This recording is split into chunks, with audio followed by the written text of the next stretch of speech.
चलिए बाबू लोग, क्या हाल है आप लोगों का। सबसे पहले हैप्पी न्यू ईयर। आप सभी बच्चे को हैप्पी न्यू ईयर, और नए साल में आप लोग को सब कुछ अच्छा हो, आपका अच्छा रिजल्ट हो और आप एक नॉलेजेबल पर्सन बने। चलिए, आज हम लोग बात करने जा रहे हैं पहला topic, cash flow statement. Yes, पहला टॉपिक हम देखने जा रहे हैं आपके सामने कि कैश फ्लो स्टेटमेंट। ये कैश फ्लो स्टेटमेंट बेसिकली होता क्या है और क्यों बनाया जाता है। तो हर कंसर्न अपने कैश पे कंट्रोल करने के लिए कैश फ्लो स्टेटमेंट बनाते हैं। कैश फ्लो स्टेटमेंट के लिए the institute of chartered accountant of India के द्वारा अकाउंटिंग स्टैंडर्ड 3 लाया गया है।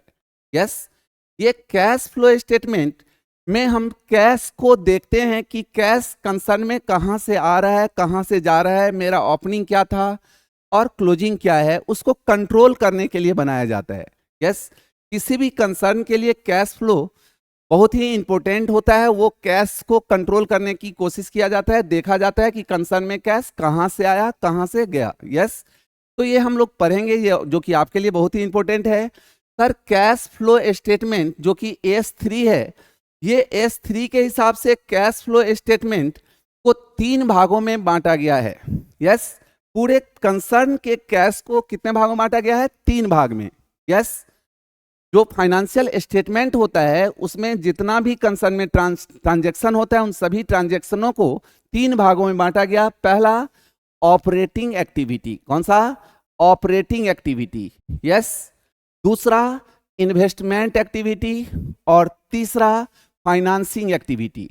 हम समझेंगे यहाँ पे कि ये ऑपरेटिंग एक्टिविटी क्या है, इन्वेस्टमेंट एक्टिविटी क्या है और फाइनेंसिंग एक्टिविटी क्या है।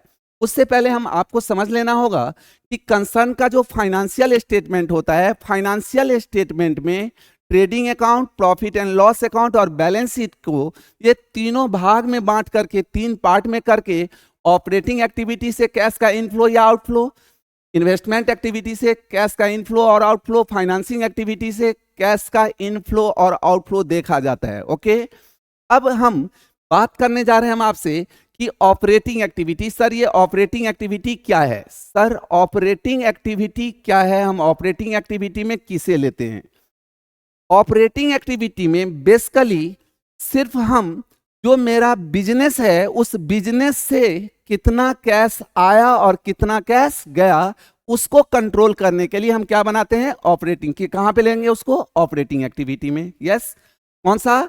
जो मेरा बिजनेस है, उस बिजनेस से रिलेटेड जिस चीज के लिए हम बिजनेस कर रहे हैं, उस बिजनेस से, उस बिजनेस को करने से कितना पैसा आ रहा है या जा रहा है, उसका हम अकाउंटिंग कहां पे करेंगे, कहां पे लिखेंगे? Operating activity. यस, बेसिकली इसमें आपको 3 चीज ध्यान से रखेंगे। Trading account, okay, profit and loss account, okay, और बैलेंस शीट का करंट एसेट्स और करंट लायबिलिटी। इन चीजों को कहां पे रखा जाएगा sir? Operating activity. Operating activity में हम trading account, profit and loss account, balance sheet का करंट एसेट्स और करंट लायबिलिटी से रिलेटेड जो भी कैश आया या गया, उसका अकाउंटिंग हम कहां पे उसका देखेंगे? ऑपरेटिंग एक्टिविटी में। यस, दूसरा मेरे सामने इन्वेस्टमेंट एक्टिविटी। इन्वेस्टमेंट एक्टिविटी में बेसिकली हम लोग किस चीज को लेकर के चलते हैं? Fix assets. मतलब फिक्स एसेट्स के कारण कंसर्न में कितना कैश आया और कितना कैश गया। फिक्स एसेट्स के कारण कंसर्न में कितना कैश आया और गया। अगर हम फिक्स एसेट्स खरीदेंगे तो मेरा कैश जाएगा, फिक्स एसेट्स अगर हम बेचेंगे तो कैश आएगा। यस, यस, फिक्स एसेट्स अगर हम बेचेंगे तो कैश क्या होगा? समझ में आ रहा होगा? फिक्स एसेट्स अगर हम बेचेंगे तो कैश क्या होगा? मेरा आएगा। यस, और फिक्स एसेट्स खरीदेंगे तो कैश जाएगा। तो हम उस फिक्स एसेट से रिलेटेड सभी चीजों को कहां पे लेंगे सर? हम, सर, कौन सा एक्टिविटी? इन्वेस्टिंग एक्टिविटी में। ओके, फाइनेंसिंग एक्टिविटी में share capital, debenture, long term loan, ये चीजों को कहां पे लिया जाएगा सर? फाइनेंसिंग एक्टिविटी में। हम लोग आके बात कर रहे हैं कि आखिर इसके सर, अब हम, मेरे सामने जो भी मेरा फाइनेंशियल स्टेटमेंट है, उसका trading account, profit and loss account, current assets और करंट लायबिलिटी से रिलेटेड सभी चीज कहां पे जाएगा? Operating activity. फिक्स एसेट से रिलेटेड कहां पे चला जाएगा? Investing activity. और share capital, debenture, long term liability से रिलेटेड जो भी होगा वो कहां पे जाएगा? Financing activity. ये 3 भागों में पूरे फाइनेंशियल स्टेटमेंट को बांट करके, और तीनों भागों से हमें ऑपरेटिंग एक्टिविटी से कितना कैश का इनफ्लो हुआ या आउटफ्लो, इन्वेस्टमेंट एक्टिविटी से कितना कैश का इनफ्लो हुआ या आउटफ्लो, और फाइनेंसिंग एक्टिविटी से कितना कैश का इनफ्लो हुआ या आउटफ्लो हम लोग बात करते हैं। यस, ये फाइंड आउट करके हम लोग निकालते हैं। ध्यान रखेंगे, ऑपरेटिंग एक्टिविटी से कैश का इनफ्लो और आउटफ्लो, कैश फ्लो काउंट करने के लिए 2 मेथड दिया गया है। यस, एक डायरेक्ट मेथड और दूसरा इनडायरेक्ट मेथड। ये डायरेक्ट मेथड मतलब क्या? कि डायरेक्टली कंसर्न को इसमें यही देखते हैं कि डायरेक्टली कंसर्न को कहां कहां से पैसा आया। फॉर एग्जांपल अगर हम बात करें कि कंसर्न को कैश सेल किया, collection from debtor. Yes, collection from debtor. तीसरा हम बात कर सकते हैं ट्रेड कमीशन। यस, अगर मेरा व्यापार है कमीशनिंग का, यस सर, और रॉयल्टी रिसीव। बेसिकली ये डायरेक्ट मेथड में कैश के इनफ्लो, कैश इनफ्लो में यही ऑपरेटिंग एक्टिविटी में आएगा। और उसके बाद कैश पेमेंट में, जैसे कैश परचेज, कैश जा रहा है, ठीक है।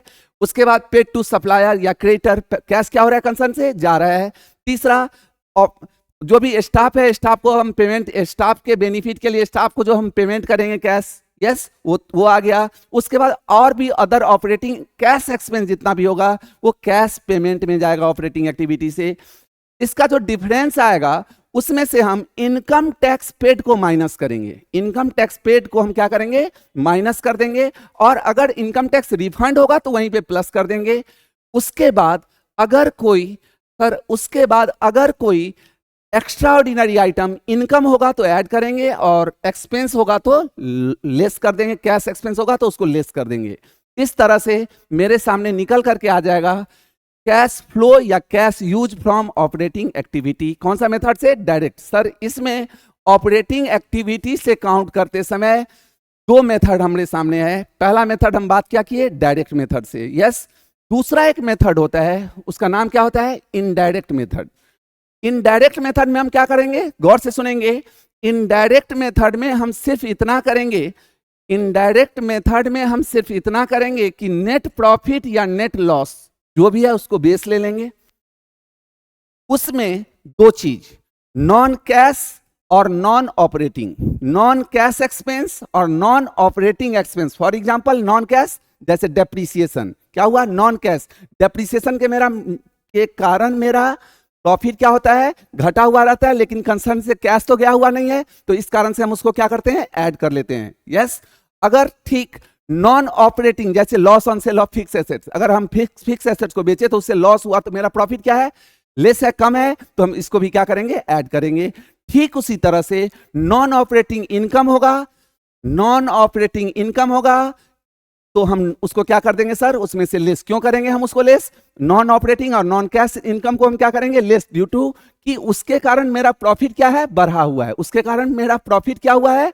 बढ़ा हुआ है। लेकिन वो कैश हमको ऑपरेटिंग का इनकम नहीं है, तो हम इस कारण से उसमें क्या करते हैं? नेट प्रॉफिट तो बढ़ा हुआ है तो हम उसको लेस कर देते हैं। यस, फिर अब जाके इतना 2 एडजस्टमेंट करने के बाद नॉन कैश और नॉन ऑपरेटिंग का मेरे पास एक जो बैलेंस आएगा, उस बैलेंस में हम चेंज इन वर्किंग कैपिटल बोले तो अगर मेरा करंट एसेट्स और करंट लायबिलिटी में जो भी कमी या वृद्धि हुआ है उसको हम ऐड और लेस करते हैं। जैसे अगर हम आपको बोलें, क्या बोले हम कि अगर मेरा करंट एसेट्स बढ़ रहा है, क्या हो रहा है? करंट एसेट्स बढ़ रहा है, इसका मतलब कंसर्न से कैश जा रहा है। करंट एसेट्स घट रहा है, इसका मतलब कंसर्न में कैश आ रहा है। तो यहाँ पे करंट एसेट्स अगर बढ़ेगा तो हम लेस कर देंगे, और करंट लायबिलिटी करंट एसेट्स अगर घटेगा तो प्लस कर देंगे। ठीक इसका उल्टा, अगर करंट लायबिलिटी बढ़ेगा, करंट लायबिलिटी क्या होगा? बढ़ेगा, तो हम उसको क्या कर देंगे? ऐड करेंगे। और करंट लायबिलिटी अगर घटेगा तो हम उसको क्या कर देंगे? लेस कर देंगे। ठीक, उसके बाद हमें जो प्रॉफिट आएगा उसमें से हम क्या करेंगे? हम उसमें से इनकम टैक्स पेड को माइनस कर देंगे, पहली बात। उसके बाद अगर इनकम टैक्स रिफंड होगा तो उसको क्या करेंगे, प्लस कर देंगे, ठीक। और उसके बाद हम क्या कर लेंगे, उसमें से जो एक्स्ट्रा ऑर्डिनरी इनकम होगा तो ऐड करेंगे और एक्स्ट्रा ऑर्डिनरी एक्सपेंस होगा तो लेस कर देंगे। शायद समझ में आ गया होगा, ठीक है, बात समझ में आया। हम इनडायरेक्ट मेथड में क्या करने की बात की हम आपके सामने, कि नेट प्रॉफिट या नेट लॉस को बेस लेंगे, उसमें हम क्या करेंगे, नॉन कैश और नॉन ऑपरेटिंग ये दोनों ही एक्सपेंस और लॉस को क्या कर देंगे, हम ऐड कर देंगे, और नॉन कैश और नॉन ऑपरेटिंग इनकम को हम उसमें से क्या करते हैं, लेस करते हैं, यस। फिर उसके बाद करंट एसेट्स अगर बढ़ा तो हम उसको क्या करें, करंट एसेट्स अगर बढ़ा तो मेरा हम उसको क्या करते हैं सर, माइनस कर देते हैं, और करंट एसेट्स अगर घटा तो उसे हम क्या करेंगे, उसमें प्लस कर देंगे। ठीक, इसका रिवर्स क्या करने की बात हम आपके सामने किए, हम आपके सामने बात करने का कोशिश किए कि अगर करंट लायबिलिटी बढ़ेगा तो ऐड कर देंगे और करंट लायबिलिटी घटेगा तो लेस कर देंगे। शायद समझ में आ गया होगा आप लोगों को, कोई दिक्कत बाबू। उसके बाद हम फिर उसमें वही काम करेंगे जैसा डायरेक्ट मेथड में किए थे, इनकम टैक्स पेड को माइनस कर देंगे, इनकम टैक्स रिफंड को प्लस कर देंगे, और उसके बाद जो भी एक्स्ट्रा ऑर्डिनरी इनकम होगा तो ऐड करेंगे, लॉस होगा तो एक्सपेंस होगा तो हम उसको लेस करके मेरे पास निकल करके आएगा नेट कैश फ्लो या use from operating activity. Yes, तो हमने अभी अभी आपसे बात की कि ऑपरेटिंग एक्टिविटी से कैश का इनफ्लो या आउटफ्लो, यूज जिसको बोल सकते हैं, फाइंड आउट करने का कितना मेथड हुआ, दो, डायरेक्ट मेथड और इनडायरेक्ट मेथड। यस, दूसरा एक्टिविटी का नाम हुआ इन्वेस्टिंग एक्टिविटी। सर ये इन्वेस्टिंग एक्टिविटी में फिक्स एसेट्स, अगर मेरा फिक्स एसेट्स अगर मेरा बढ़ रहा है तो हम परचेज किए होंगे, यस, तो परचेज अगर किए होंगे तो इस कारण से मेरा कैश गया होगा। अगर फिक्स एसेट्स सेल किए होंगे तो मेरा फिक्स एसेट्स अगर सेल कैश आया होगा तो हम इसको, अगर आया होगा तो प्लस करेंगे और गया होगा तो माइनस कर देंगे। साथ ही साथ अगर हम इन्वेस्टमेंट किए, फिक्स एसेट्स में इन्वेस्टमेंट है तो इन्वेस्टमेंट करने के कारण, अगर जैसे हम कोई कंपनी का शेयर में इन्वेस्ट किए हुए हैं, कोई कंपनी का डिवेंचर में इन्वेस्ट किए हैं, तो ऐसी दशा में हमको डिविडेंड रिसीव्ड को भी प्लस करेंगे, यस, डिविडेंड इंटरेस्ट रिसीव्ड को भी हम प्लस करेंगे। या कोई प्रॉपर्टी में इन्वेस्ट किए हुए हैं तो मेरा रेंटल इनकम आएगा, यस, तो उसको भी हम इसमें प्लस करेंगे। ओके, तो इस तरह से मेरा दूसरा निकल करके आएगा इन्वेस्टमेंट एक्टिविटी। यस, तीसरा, उसके बाद तीसरा मेरा क्या है, फाइनेंसिंग एक्टिविटी। जब फाइनेंसिंग एक्टिविटी में जाते हैं तो शेयर कैपिटल, अगर शेयर इशू करेंगे तो इसको क्या करेंगे, प्लस कर देंगे। अगर शेयर को रिडीम बायबैक करेंगे, इक्विटी शेयर को, तो पैसा जा रहा होगा तो उसको हम क्या कर देंगे, माइनस कर देंगे। ठीक, डिवेंचर इशू करेंगे तो कंसर्न में पैसा आएगा तो उसको प्लस करेंगे। अगर हम रिडीम करेंगे, वापस करेंगे डिवेंचर को तो माइनस कर देंगे। लॉन्ग टर्म लोन लेंगे तो प्लस करेंगे, और अगर रीपेमेंट करेंगे तो उसको माइनस कर देंगे। साथ ही साथ अगर शेयर प्रीमियम पे इशू किया होगा तो प्रीमियम को जोड़ करके हम प्लस करेंगे। अगर डिस्काउंट पे शेयर इशू किया होगा तो हम उसको क्या करेंगे, माइनस करके। यस, अगर हम कोई फिक्स एसेट्स खरीदे और उस फिक्स एसेट्स को खरीदने के लिए उसके पेमेंट के लिए हम शेयर दे दिए, तो ना मेरा फिक्स एसेट्स के लिए कैश गया, ना शेयर के कारण मेरा पैसा आया, तो इसका कैश फ्लो में कोई यूज नहीं होगा। साथ ही साथ अगर हम शेयर इशू किए हुए हैं, डिवेंचर इशू किए हुए हैं, तो शेयर इशू किए हुए हैं तो डिविडेंड पेड करेंगे तो हम इसको माइनस करेंगे इस एक्टिविटी में। अगर डिवेंचर पे ब्याज देंगे, इंटरेस्ट पेड, तो हम उसको क्या करेंगे, माइनस करेंगे। साथ ही साथ लॉन्ग टर्म लोन पे इंटरेस्ट पेड करेंगे तो इसको भी हम माइनस करेंगे। इस तरह से हम लोग को तीसरा एक्टिविटी, फाइनेंसिंग एक्टिविटी से भी हमको कैश का निकल करके आ जाएगा, कितना इनफ्लो हुआ या आउटफ्लो। यस, तो ये तीनों ही एक्टिविटी से गौर से देखेंगे। ऑपरेटिंग एक्टिविटी से हमको कैश का फ्लो या यूज पता चलेगा, इन्वेस्टमेंट एक्टिविटी से कैश का फ्लो या यूज पता चलेगा, और फाइनेंसिंग एक्टिविटी से कैश का फ्लो और यूज पता चलेगा। इन तीनों को जब हम एक साथ जोड़ेंगे तो ये प्लस या माइनस निगेटिव में आएगा। उसमें ओपनिंग कैश को जैसे ही जोड़ेंगे कि क्लोजिंग कैश निकल के आ जाएगा। तो इस तरह से आपके सामने कैश फ्लो स्टेटमेंट तैयार होकर के आ जाएगा।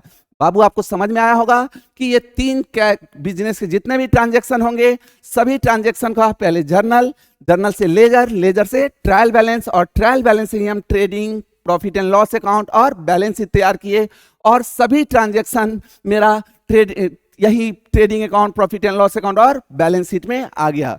इस तरह से हम लोग इसको इसको तैयार करते हैं, बनाते हैं। कोई भी कंसर्न अपने यहाँ कैश फ्लो काउंट करके ये देखना चाहता है कि मेरा कैश का सही, कोई कैश का ट्रांजैक्शन छूटा तो नहीं है, यस कोई कैश आया या गया, तो उसको कंट्रोल करने के लिए कैश फ्लो स्टेटमेंट तैयार किया जाता है। ठीक, तो बाबू आपको समझ में आया होगा। फिर हम आगे मिलते हैं अगले वीडियो में, इस पे और बात करेंगे। Okay okay.